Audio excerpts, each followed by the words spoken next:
دسته بانوان کلوب مرکزی ورزش ارتش برای اولین مراتب تاجیکستان را در لیگ قهرمان‌های آسیا معرفی میکند و امروز ما یک صحبت داریم با سرمربی دسته بانوان کلوب مرکزی ورزش ارتش امین صبحانی. خوش آمدید، مبارک باشد. اصولا برای اولین مراتب یک دسته بانوان تاجیکستان در لیگ قهرمان‌های آسیا شرکت میکند و البته این برای فوتبال بانوان تاجیکستان البته یک رویداد خیلی مهم است. خب ابتدا سلام عرض می‌کنم خدمت شما و همکارانتون و همچنین مردم خوب تاجیکستان که بیننده این برنامه هستند. تشکر از دعوت شما.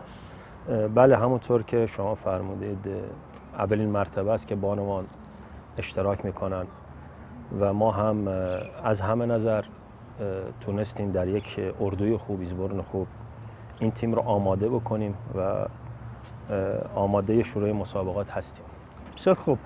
تا جایی که ما اطلاع داریم شما حدود 10 روز در مرکز تکنیکی فدراسیون فوتبال تاجیکستان تمرین‌های خود برگزار کرده. بله، خب من قبل از هر چیز یه تشکر ویژه‌ای بکنم از فدراسیون فوتبال تاجیکستان.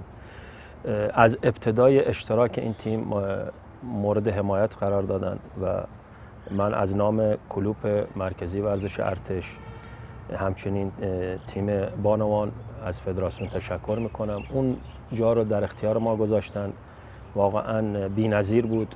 یعنی من در خیلی جاها رفتم مثل اینجا کامل باشه و بدون هیچ مشکلی ما تونستیم 10 روز خوب رو واقعا استفاده خوب از نظر آماده سازی داشته باشیم و خیلی تونست به ما کمک بکنه کار ما رو جلوتر ببره. اونجا خب به هر حال شما میدونید منطقه‌ای هست یکم در ارتفاع، از نظر فیزیکی از نظر بدنی خیلی خوبه. میدان‌های خوب بود که بر جد من تونستم کارهای تاکتیکی. باد و هواش هم خیلی موافق است. باد هوا خوب بود. شرایطش خیلی کامل است. جایی بود که اینها در اختیار به هر حال ستاد مربی‌ها و کلوب بودن. تونستیم اینا رو از همه نظر، چون به هر حال از نظر روحی روانی هم باید آماده می‌کردیم. اینا دختران ما هستند. بله بله. و حتی از نظر روحی روانی آماده کردیم برای یک رقابت در سطح آسیا و خدا رو شکر دیسیپلین و انتظام خود دختران خیلی خوب بود. فوتبالیستای با تجربه خیلی خوبی داریم. ما هم تا جایی که تونستیم تلاش کردیم انشالله آبرومندانه برای بار اول در کشور خودمون اینجا ما بتونیم نتیجه خوب بگیریم. خوب ببینید که این برای اولین مراتب است که یک دسته بانوان ما در چنین یک مسابقه فراق قهروی سطح بلند شرکت میکند. خب چه حساسیت هایی هست برای اولین مراتب شرکت کردن؟ ببینید که هر کاری که برای اولین انجام می شود، برای اولین بار انجام می شود، البته نازکی های خود را دارد، البته حساسیت های خود را دارد. آیا دسته کامل است که مثلا پره در اینجا در این مسابقه شرکت کند یا اینکه هستند بعضا از نقص و علت هایی که باید برطرف شوند تا روز آغاز مسابقه؟ خب ببینید، برای من که تجربه دوم میشه. تجربه اول من در 2022 با پسرا داشتم در زسکا در مسابقات آفریقا. با همون مدت کم، با همون شرایطی که داشتیم تونستیم یک برآمد خوب داشته باشیم. اینجا هم مطمئن باشید، من میگن یا باید بهانه بیاریم یا نتیجه بگیریم. برای نتیجه گرفتن هیچ بهانه‌ای نیست. همه چی رو میگم فدراسیون فوتبال مستقیم کمک کرده، کلوب مرکزی، وزارت مدافع واقعا حمایت یعنی کاملی کرده از ما، ولی کن میمونه یکم تجربه اشتراک در این بازی ها. بله بله. که ممکنه تأثیر من همین بذاره. نکته نازک همین است. این تجربه به هر حال ما 70% فایز این تیم رو دختران تیم ملی تاجیکستان تشکیل میدن و مسابقات بین المللی، تجربه های بین المللی دارن، ولیکن خب مسابقات کلوپی موضوع دیگه است. بله بله. و این حساسیتشون بیشتره. ما سعی کردیم تیمی رو بسازیم. ببینید ما 11 تا بازیکن با تجربه داریم، 11 تا هم در کنارشون جوان خوبی هستند. یعنی متشکل از 2 نسل، یک نسل با تجربه، نسل جوان. و نه فقط برای امسال، شاید برای سالهای دیگه این تیم ساخته شده. حتی برای ایزبرن تاجیکستان ما بازیکنان را پیدا کردیم، آماده کردیم که میتونه حتی در اون زمینه هم کمک بکنه. ولی که ما بخوام برگردیم به موضوع اینجا باشگاهی، شناخت خوبی از تیم ها داریم، مخصوصا تیم ایران که به هر حال میشناسم اونها رو، تیم اتحاد اردن، همچنین النصر عربستان. این سه تا تیم 4-5 مرتبه در این لیگ اشتراک داشتن و حتی تیم ایران تا 1/4 بله اونها تجربه خوب دارن، در راه پیدا کرده. 12 بار قهرمان ایران بوده. من میشناسمشون، مربیشون رو میشناسم، همکار ما هستن و شناخت از هم داریم. ولی یه نکته جالب به شما بگم که فکر میکنم اون سه تا شناختی از ما ندارن، چون برای اولین بار ما اشتراک میکنیم. دوم شاید لیگی که اینجا هست این به نفع ما است که اونها شناخت ندارن ولی حتی لیگی که اینجا ما بازی میکنیم ضبط نمیشه و هیچ شناختی از اونها یگان اطلاعی در این باره نمی‌کنن. شاید از مربیای دیگه، تیم‌های دیگه یا جاهای دیگه سوال بپرسن که فوتبال بانوان تاجیکستان، ولی کن من باور کنید با اطمینان میگم که این دختران ما، بانوان خوب تاجیکستان، میتونن یک شگفتی بسازن در این و از صحبتاشون حالا انشالله از نزدیک صحبت بکنید باشون، همه آماده هستن از همه نظر یک نتیجه خوب ما بگیریم. مهم همین است که ایشان آماده باشن و در چشمانشان علنگه باشد. انا همین چیز بسیار مهم است. شما تجربه خیلی خوب دارید با مردها کار کردن، با پسرها با قول کار کردن. دیگر اینکه تجربه خیلی خوب دارید در اکادمی حاصلات با کودکان کار کردن و اکنون یک تجربه دیگر با دختران کار کردن، با بانوان کار کردن. ببینید که چه فرقیتی هست یا چه مشکلاتی هست با بانوها کار کردن، با بانوان کار کردن و با پسران کار کردن، با کودکان کار کردن. چه فرقیت هایی هست در همین جا یگان؟ چگونه باید مناسبت کرد تا به قولی که تو را بفهمم؟ خب وقتی با دختران کار میکنیم ما بحث روحی روانی رو داریم و چون ما خودمونم، من خودم 2 تا دختر دارم، نازکی هاشون یا طلباتشون کجا باید باشون صحبت کرد. ما یه جایی با صدای بلند صحبت میکنیم، مسائل تاکتیکی رو میگیم. مثلا در وسعت میدان من بخوام بلند صحبت بکنم، حتی یه جاهای دیگه نمیگیم، میریم نزدیکتر صحبت میکنیم، میگیم شاید اون تون صدای من بلند باشه، یکم اینها آزرده خاطر میشن و باور کن یه جایی حتی پاس نمیدن، کار نمیکنن. خب ما میخوایم کار جدیت داشته باشه، چون بحث آبروی کشور، نتیجه گیری ما و اونا پذیرفتن اینو. و خیلی جاها مثلا همین معلم میگن، من میگم مثلا ناراحت میشن، میگم معلم شما هیچ پرابلم نیست، ما رو جنگ کنید که ما فوتبالیست بشیم. من نمیکنم این کارو. و فرقیتش اینه که دخترها حرفو گوش میکنن، پسرها یکم سخت‌تره. از نظر برخورد مربی در دیسیپلین یکم با دخترها سخت‌تره. اینجا پسرها شاید میتونن، یعنی مناسبت باید نازک‌تر باشه، یعنی خیلی ظرافت باید به خرج بدید، باید خیلی صبر بکنید که مثلا اگر یه حرکتی پسرها نمیتونه انجام، پسرها شما 2 بار 3 بار شاید سخت بگیری، اینجا باید 10 بار بگی تا انجام بشه. و اینکه وقتی میبینم پیشروی در کارشون هست دخترها، میبینم که ما یک فوتبال بانوانی داریم میسازیم برای اینجا، برای فوتبال این کشور، که دیگه هر ساله من حتی بهشونم میگم دخترها، میگم من یه شعاری دارم، این شعار رو 2022 هم گفتم، به هیچ کمندی، به هیچ تیمی از بیرون اجازه نمیدم در تاجیکستان خال بگیره، امتیاز بگیره. این شعار منه. ما تونستیم در زسکا پسرها این کار بکنیم. شما یادتون باشه؟ بله خوب در یاد دارم. تیم‌های دیگه فکر کردن خب زسکاست، تازه اومده، تجربه اول ما اینو 5 تا و 6 تا و 7 تا میزنیم، ولی ما کارو تا دقیقه‌های آخر براشون سخت میکردیم. این کارو من با اون تفکر، با تجربه بیشتر، شناخت بیشتر، اینو من تزریق کردم به تیم بانوان و واقعا دختران سخت‌کوشی داریم، دختران خیلی خوبی داریم. الان ما فورواردی داریم، روزیگل اسمشه. فکر میکنم سرعتی که این فوروارد داره هیچ کدوم از فورواردهای بانوان آسیا نداره، حالا بی‌غرض از کره و ژاپن و اینا، در اینجا نداره. ما نیکوبخت رو داریم چپ، جانانه رو داریم راست، در وسط مدینه رو اینا رو من نامی برم. مرجانه یک هافبک جوانیه که باور کن الان در فوتبال پسرا بذارید اینا بازی میکنن، یعنی اینقدر سخت. و شمسیه رو دخترای خوبی هستن. بله بله. و ما حتی یک دفاع چپ پیدا کردم به نام آرام از استراوشن هست شهرستان. باور کن سرعتی که داره، شوتایی که میزنه، سانترهایی که برمیداره، فکر کنم در لیگ عالی نداریم همچین چیزی. این منو خرسند کرد که از داشتن همچین استعدادایی که خیلی حرف برای گفتن داشته باشیم.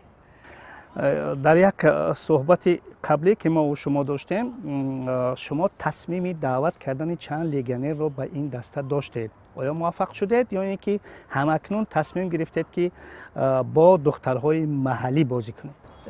بله، ما از قبل این پلن رو داشتیم که تصمیم رو از قبل ما داشتیم که لژیونر دعوت بکنیم.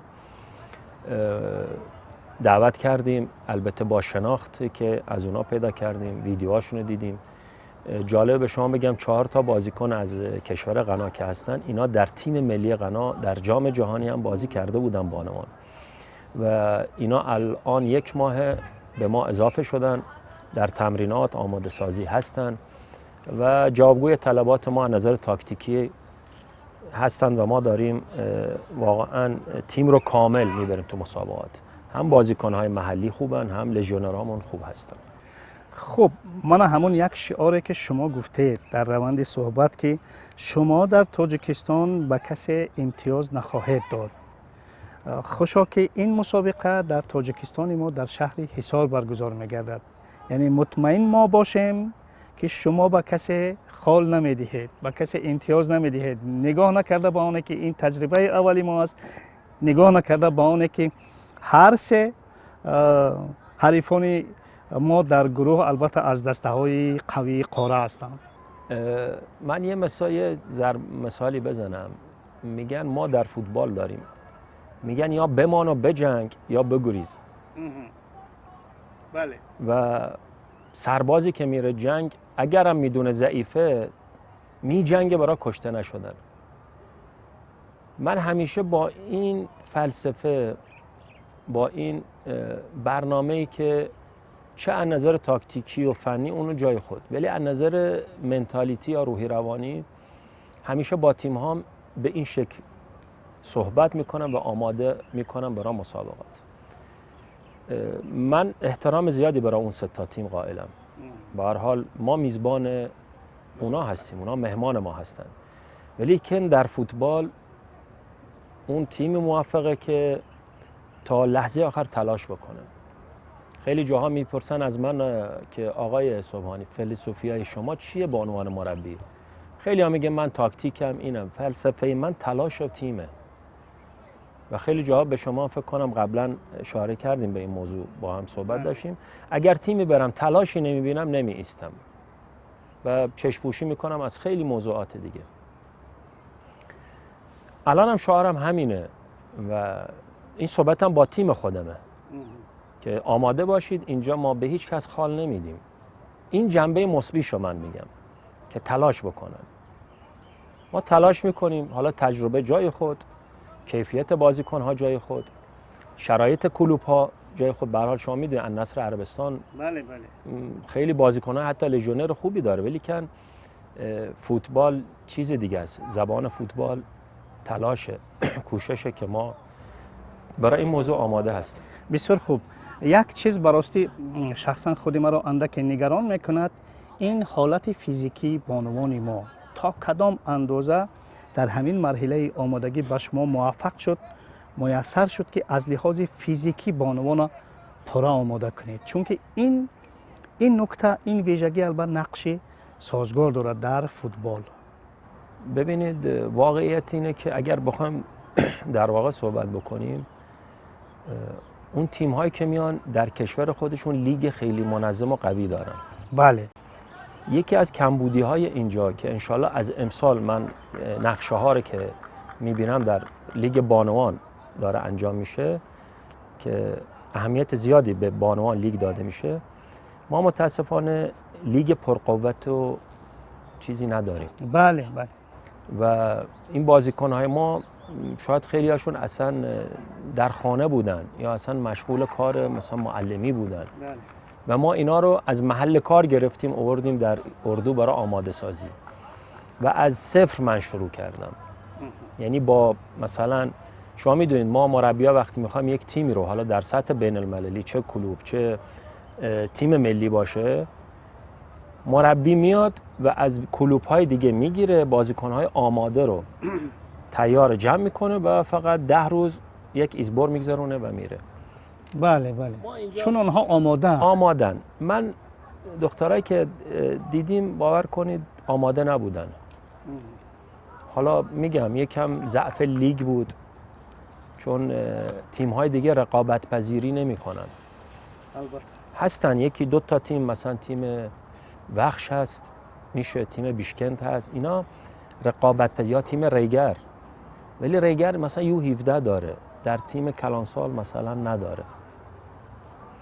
کمی رقابت پذیری متاسفانه کمه و تأثیر زیادی روی فیزیک داره، آماده سازی داره که همیشه اینا در طول سال آماده نیستن. و حتی ایزبورن هم که میشد من دیدم مثلا 10 روز اینا رو جمع میکردن، یک کافای برگزار میشد، یک دو بازی مثلا در یک دولت دیگه می اومدن و بعد تمام پراکنده. ما طوری آماده سازی کردیم باور کنید در اون شرایطی که فوق العاده در اختیار ما بود ما تونستیم تا یه جایی، مثلا ما بوده ساعت 7:30 صبح دخترها قبل از صبحانه یک 15-20 مینوت میدویدن، بیدار باش میگفتیم یا یک تمرینات ویکاپ بهشون میگفتن، بیدار باش بدن از تنبلی.